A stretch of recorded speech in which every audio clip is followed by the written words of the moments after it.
Governments play a significant role in communicating with members of the public. In fact, one of the key elements of any government should be to communicate messages and clear messages to the government. And they should be messages that are not political in nature, but they're backed by science and they're backed by government policy. So that's the number one rule.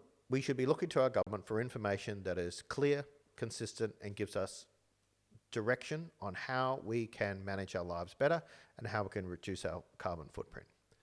The challenge, of course, is when politics and governments tend not to be able to produce that information in a clear manner, where we find misleading information, we find conflicting information, and we find information that's simply not prioritized.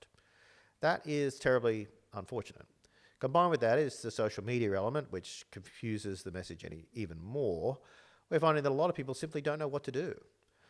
My message is to fall back to basic common sense principles. All the things that you would expect that would be carbon less are the things that are indeed carbon less. So thinking about the way in which you use fossil fuels, think about the way that you use energy, think about the way that you use food. All of those elements are things that you today have enough sufficient knowledge on in order to make decisions which are more environmentally friendly. You do not need to have a lot of direction on that. Most people are more than capable of making that decision every day. And those small decisions will make a very big impact. So while we can rely on governments to give us some information and some direction and some support on where we should go and the steps we should take, common sense practices that we all learn at school will go a long way to driving our behaviours differently.